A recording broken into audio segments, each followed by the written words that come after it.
Aujourd'hui, j'ai envie de parler de la violence. Mais avant tout, c'est quoi la violence? C'est l'usage de la force, qu'elle soit physique, verbale, émotionnelle ou symbolique, pour imposer quelque chose à quelqu'un. C'est quelque chose de fort, souvent brutal, qui vient entamer l'intégrité ou la liberté d'un autre. Quand on pense à la violence, on imagine d'abord la guerre, les armes, les cris, les corps qui tombent. Mais curieusement, ce n'est pas celle-là qui me touche le plus. Parce que cette violence-là, elle vient de personnes hors de contrôle, gouvernées par leur soif de pouvoir, leur ego, leur besoin de dominer. Et derrière tout ça, ce n'est pas que de la violence, c'est surtout de la souffrance, celle des peuples, celle des innocents.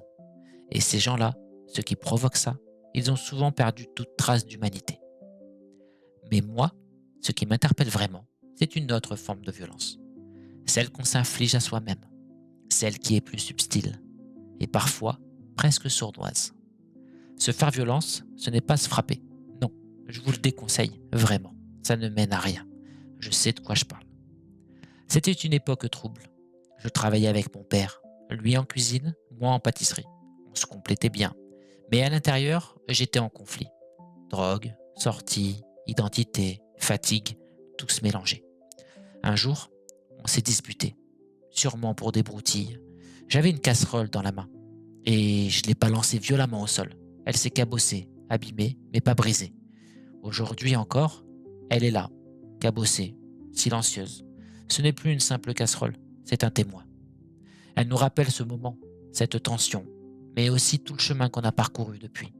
J'ai changé, j'ai grandi, mais cette casserole, elle veille, un objet figé dans le temps, pour ne pas oublier, pour ne pas recommencer. Il y a aussi des violences qu'on ne voit pas, celles qu'on s'inflige sans crier, sans heurte, dans le secret du corps et du cœur. Je me suis fait violence à un moment de ma vie où je ne comprenais pas ce qui, en moi, relevait du masculin ou du féminin. C'était confus, flou, douloureux. Un territoire sans carte. Je voulais être cet homme que je croyais devoir être, mais je n'y arrivais pas. Alors j'ai tenté autre chose. J'ai revêtu un féminin qui ne m'allait pas non plus. Je mettais des talons, même si j'avais mal aux pieds. Je marchais avec, comme pour me prouver quelque chose. Mais quoi? Je m'obligeais à incarner une image, un rôle, une silhouette. Je jouais un personnage que je n'étais pas, pensant qu'il fallait bien être quelque chose, à défaut de ne pas savoir être soi. Et cette violence-là, c'est celle de se forcer à porter des vêtements qui ne nous appartiennent pas, celle de jouer un rôle alors que quelque part en nous, le véritable visage attend en silence.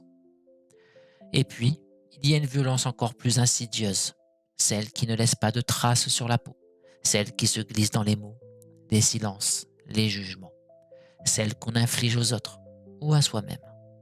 Alors si je peux vous laisser avec une chose aujourd'hui, c'est celle-ci. Traitez les autres comme vous aimeriez être traités. Vous n'aimeriez pas qu'on vous frappe, ni physiquement, ni moralement.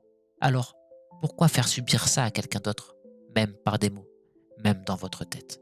Parce qu'au fond, quand vous critiquez l'autre, c'est souvent vous-même que vous visez. Et ça, c'est une violence qui fait très mal.